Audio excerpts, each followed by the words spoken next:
Hello friends, Swati here. Friends, FII ने selling करी only 1864 crore और डीआई ने उसके अगेंस्ट परचेजिंग करी 521 करोड़। एफआईआई ने फ्यूचर्स में बाइंग करी है। That's why I am saying only. Nifty ने जो क्लोजिंग दी है वो है 19,550 पे, 45 पे आई मीन, और बैंक निफ्टी ने 44,213 पे जो पोस्ट मार्केट क्लोजिंग आई है। फ्रेंड्स, वैसे तो आज टेक्निकल देखने का मतलब नहीं है क्योंकि आरबीआई की पॉलिसी है और मार्केट मिक्स रहेगा, वॉलेटिलिटी बहुत ज़्यादा रहेगी, तो आपको मार्केट के ट्रेंड के साथ ही चलना है। फिर भी हम देखें तो एक ट्रेंड लाइन बना सकते हैं ऊपर से। ये देखिए फ्रेंड्स, जो ये बोल्ड ग्रीन वाली ट्रेंड लाइन अभी ड्रॉ करी है, बोल्ड हो रखी है, आप इस ट्रेंड लाइन को देखें ध्यान से तो अभी ट्रेंड लाइन पे ही चल रहा है मार्केट। और अगर इसके ऊपर निकलता है 560 580 के ऊपर तो हम अपसाइड मूवमेंट के लिए जा सकते हैं। 580 फ्रेंड्स क्रॉस नहीं कर पाया कल और हाई भी वहीं तक गया था, तो इसीलिए हम और ऊपर नहीं जा पाए, वहाँ से रेजिस्टेंस ले लिया। तो अभी के लिए देखा जाए तो 580 का अभी भी रेजिस्टेंस बना हुआ है इंट्राडे में। और मैं ये डेली कैंडल्स पे देख रही हूँ, आपको 15 मिनट्स के कैंडल पे दिखाती हूँ। देखिए फ्रेंड्स, एग्जैक्टली 19,580 तक ही गया था, इनफैक्ट 7980 के आसपास से ही वहाँ से रेजिस्टेंस लेके फिर से वापस आ गया नीचे, बट इतना नीचे भी नहीं जा पाया। तो एक इसको एम पैटर्न भी बोल सकते हैं 15 मिनट्स पे। और आप ये देखिए, जहाँ पे खुला था ऑलमोस्ट वहीं के उसी के आसपास ये क्लोजिंग हुई है। तो अगर हम 1 आवर के कैंडल पे देखते हैं तो हमें और थोड़ा सा क्लियरिटी होगी। और यहाँ पे कंसोलिडेट कर रहा है मार्केट इसके ऊपर, अगर इसके ऊपर टिकता है थोड़ी देर तो हम अपसाइड मूवमेंट के लिए जा सकते हैं, अदरवाइज़ हमारे लिए नीचे का मूवमेंट अभी भी खुला हुआ है। फ्रेंड्स, 19,250 का जो सपोर्ट है वो अभी तक टूटा नहीं है, तो वहाँ तक जा सकता है एक बार। और 450 अगर तोड़ता है तो 400 और 300 तक भी जा सकता है, 250 तक मैक्सिमम। अभी फ़िलहाल यही सपोर्ट निकल रहा है। ऊपर का रेजिस्टेंस मैं ऑलरेडी आपको बता चुकी हूँ, 700 का मैक्सिमम रेजिस्टेंस है। 700 तक फ़िलहाल मुझे दिख रहा है, 720 तक मैक्सिमम जा सकता है मार्केट। ये तो हो रही निफ्टी की बात। अगर हम बैंक निफ्टी की बात करें तो वॉलेटिलिटी सबसे ज़्यादा बैंक निफ्टी में होगी आज, क्योंकि 2-3 दिन से मार्केट वहीं पर रुका हुआ है, ऑलमोस्ट उसी दायरे में घूम रहा है। अब देखिए, इसी दायरे में घूम रहा है, इससे ज़्यादा इसमें मूवमेंट ही नहीं है। लास्ट भी इसी दायरे में घूमा था, ये देखिए लास्ट भी इसी दायरे में घूमा था, 44 से 44,500 के बीच में। अभी भी 44,000 से 500 के बीच में ही घूम रहा है। तो अगर इसको अपसाइड में जाना है, फ्लैट ही ओपन होंगे मार्केट, कुछ खास नहीं है। क्योंकि डॉ जोन्स अभी दिखाती हूँ मैं आपको, पहले ये देख लेते हैं।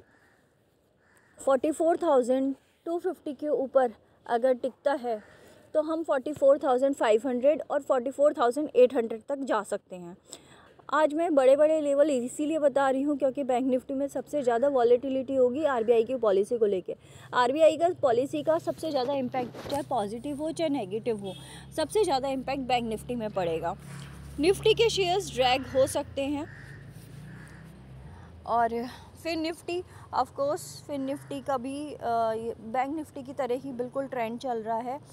फ़िलहाल इसने डोजी दिया है, पर ये कोई क्लियर इंडिकेशन नहीं है डोजी का, क्योंकि लास्ट टाइम भी इसने डोजी दिया था, फिर उसके बाद भी काफ़ी सारे कैंडल्स नीचे सब कंसोलिडेशन में बने थे।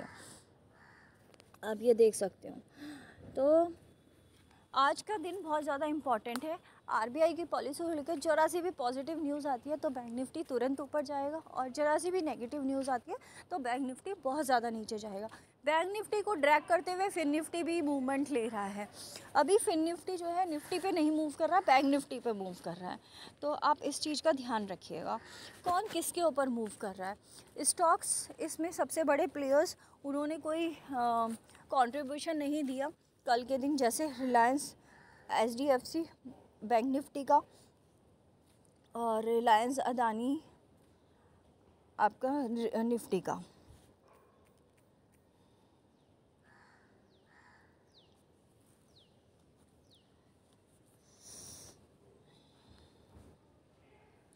देखिए फ्रेंड्स, हो सकता है 2300 पे सपोर्ट ले लिया है, लेकिन ये अपसाइड में 26 का टारगेट था, बट 26 नहीं कर पाया, फिर से वापस से नहीं कर पाया अभी तक।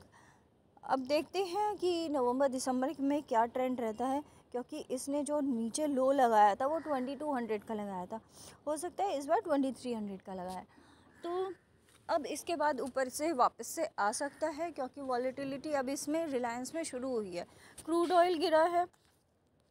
अब हम क्रूड ऑयल और गोल्ड की बात कर लेते हैं।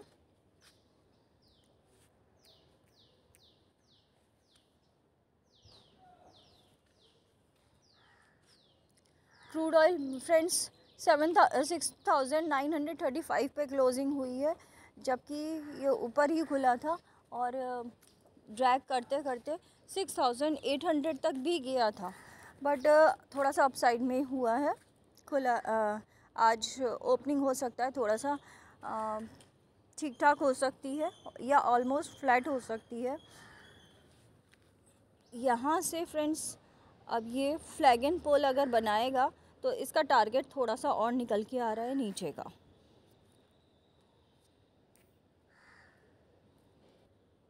फ्रेंड्स गोल्ड में जो क्लोजिंग हुई है 56,602 पे क्लोजिंग हुई है, और ये 600 के नीचे भी गया था। इसका सपोर्ट जो निकल के आ रहा है वो 55,000 का है लास्ट, क्योंकि ये ऑलरेडी एम पैटर्न बना चुका है। तो 56,000 के नीचे 55,000 का अच्छा खासा सपोर्ट है, और 50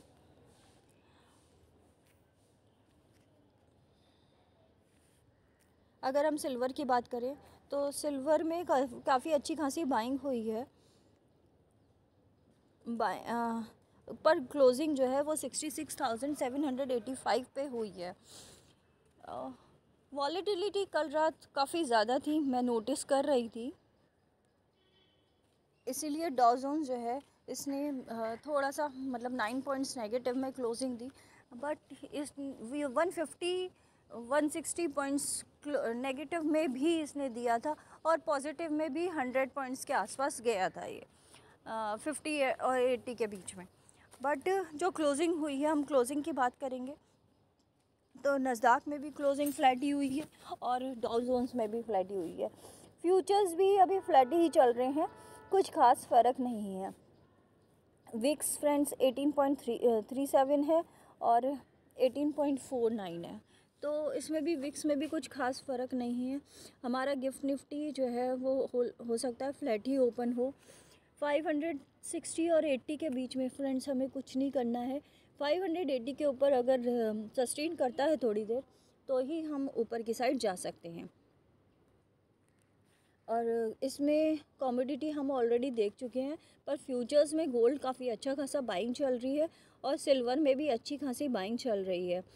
क्रूड ऑयल 82 पे ही दिखा रहा है यहाँ पे फ्यूचर्स में, और यूएसडी और आईएनआर ये भी फ्लैट ही है। तो हमें बैंक निफ्टी में आज देखना है किस तरीके से होता है, उसके बाद ही आप कोई ट्रेड लीजिएगा। फ़िलहाल कोई ट्रेड नहीं बन रही है, क्योंकि वॉलेटिलिटी बहुत ज़्यादा होगी, हो सकता है आपको नुकसान हो। अगर आप इंस्टेंट ट्रेडर हैं जो बहुत जल्दी जल्दी ट्रेड्स ले सकते हैं तो ही आप काम करिएगा आज, अदरवाइज़ आज थोड़ा रेस्ट करते हैं, वॉच करते हैं मार्केट को और देखते हैं ट्रेंड क्या लेके आता है। Thank you friends. फ़िलहाल के लिए मैं स्टॉक भी नहीं दूंगी, क्योंकि अभी ट्रेंड का ही नहीं पता। अगर ट्रेंड का पता चलता है तभी हमें आगे कुछ डिसीज़न लेना चाहिए।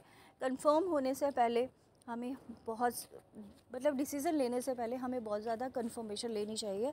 अदरवाइज़ डिसीज़न लेने के बाद कोई एनालिसिस करने का फ़ायदा नहीं है। ठीक है friends, thank you so much. और इसी तरीके से लाइक सब्सक्राइब करते रहिए, कमेंट करिए। मैं आपके क्वेश्चंस का आंसर करके बहुत अच्छा ब्लेस्ड फील करती हूँ। Thank you friends, thank you so much.